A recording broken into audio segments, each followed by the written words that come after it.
All right, Dreamers, here we are at Mortimer Picnic and Camping Park inside Bunyip State Park. I'm here with Jack and we are going to discover what it takes to actually become a ranger. Now, Jack, what does it take to become a ranger? Shankar, what a great question. Look, I think there are so many different ways of becoming a ranger. For me, I probably realised when I was about 8 or 10 years of age that that's what I wanted to do with my life. I wanted to be a ranger. Not quite sure where the inspiration came from, but you know, I had a family that enjoyed going camping, spent a lot of time in the bush.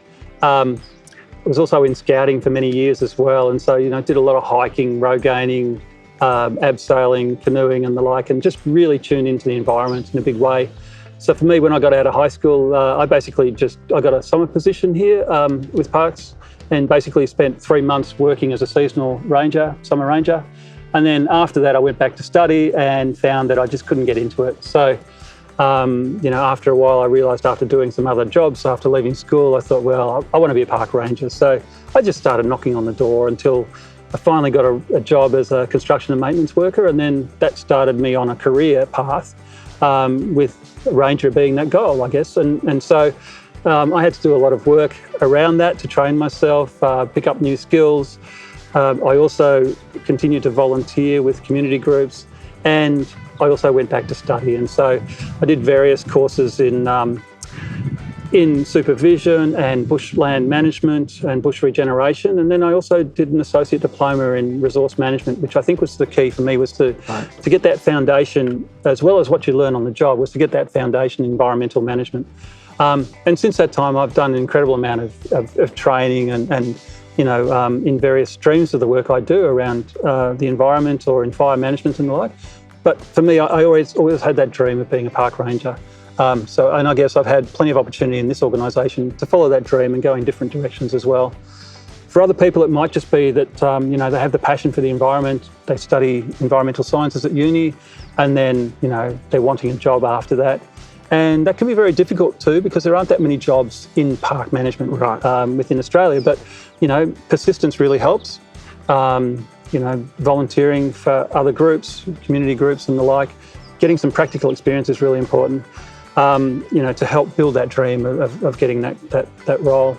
For some people, it's a change of career. They might have been a tradie in the past, so bringing really good construction and maintenance skills. They might be plant operators. There might be people that have been working in banking or in the education system as teachers who are looking for a change in life and see that being a ranger is somewhere where they can contribute to the environment. And so people coming from different aspects to that.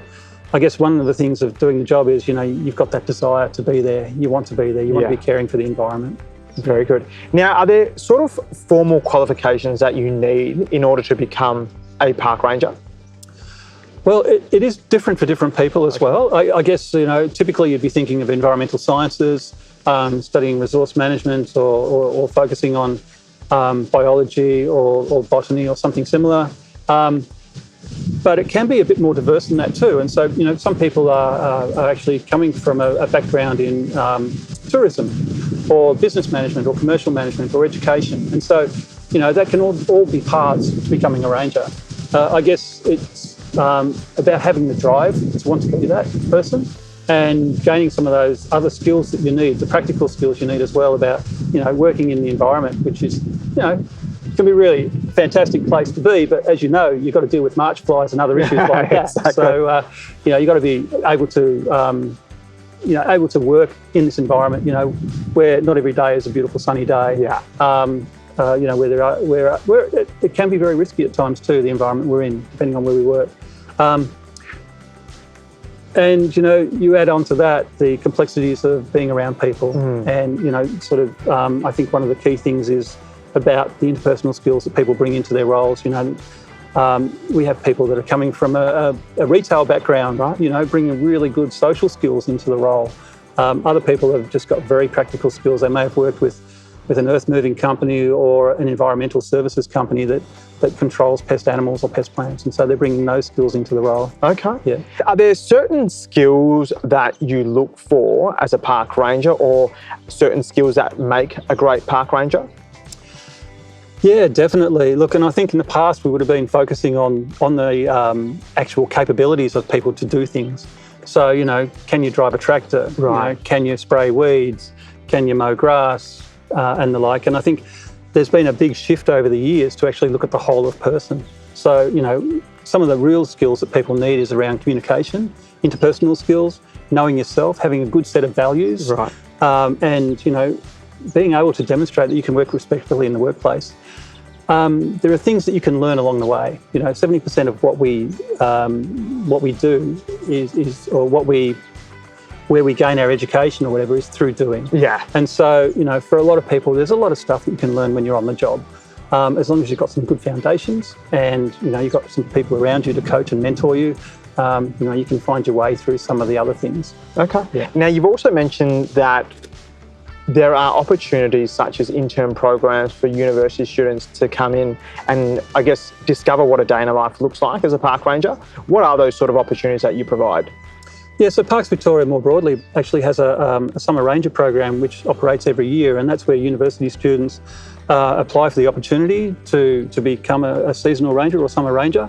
And typically those positions run for about 3 months. Okay.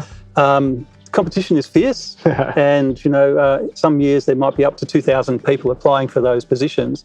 And as an organisation, it depends on how much funding there is to support that. Yeah. So there might only be 30 or 40 people employed each season. Okay. But that's a great opportunity for people who are, studying, who then want to become, get involved in this activity and actually test it for themselves too, to find out if it is the career path they really want to be on. For others, it's coming through the fire program. So Parks Victoria employs project firefighters or seasonal firefighters, as does the Department of Environment, Land, Water and Planning through Forest Fire Management Victoria. And so that's an opportunity for people that have, they may be studying, they may actually be at university, or they may actually be in a trade or in some other form of work and wanting to experience something different, actually, working in the environment. And so that's a great opportunity for them, again, for maybe 3 to 6 months where they're employed as a seasonal firefighter to help us in protecting the community of Victoria, but also in protecting our environment as well. Okay. And if someone was looking to become a park ranger, what is the best way of actually trying to become a park ranger in terms of application-wise? Yeah, look, I think you need to have, obviously you need to have the drive. Yeah. You've got to want to be that person, you want that job. You then have to look at how you plan out your approach to that. So, am I going to go to university? Am I going to study environmental sciences? While I'm doing that, what else can I do to enhance my skill set? Do I work with community groups, environmental management groups or whatever, so I can build up on, some experiences and knowledge? And then using that to help you progress, you may get onto the seasonal ranger program, which obviously is going to be a great opportunity and give you exposure. I guess the other thing is finding other paths. So sometimes people do go on a different path, and rather than going from their university degree to Parks Victoria, they may do some other steps along the way. Right. And that might be working for an environmental contractor, or doing more research, or I guess developing some other practical skills that might complement their applications when they apply. I guess it always helps too to take part in programs like yours, where you're encouraging people to look at the whole of self and about how do you develop, how do you grow, looking at all those opportunities through the various networks and the like, and then using that, building your skill set, building your ability to communicate with people, and then looking for opportunities. I guess the other thing too is don't just focus on Victoria. Yeah, okay. Sometimes people do need to take those placements to other countries or other states and territories. So a number of people who work in Parks Victoria have actually either worked overseas, or they've actually worked on placements in Tasmania, Northern Territory, WA, Queensland, So, And you've done something pretty cool. You've actually gone overseas.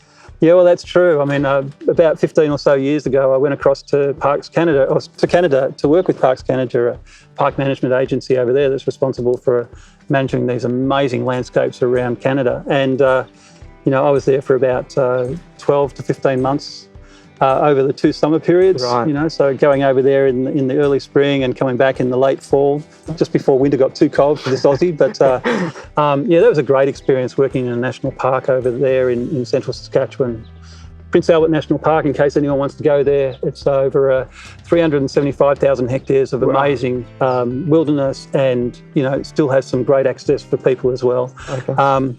Yeah, wonderful opportunity to work with people from Canada, and also get an understanding of the challenges they have with regards to park management and fire management in particular.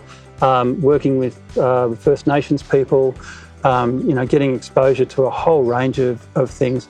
And while the landscape's different, and some of the animals are different, and certainly all the plants are different, certainly the challenges aren't. Yeah, right. We all deal with similar challenges, Yeah. and it's about how we manage those sorts of things. So yeah, I had a great experience over there, and came back to Parks Victoria even more enthused about the role that I have in the organisation I work for, and just understanding that we really are, it's a global opportunity here when you're in park management. Yeah. So providing you a lot of opportunities along the way during your career. And continues to, I must say. Yeah. Very good. Okay.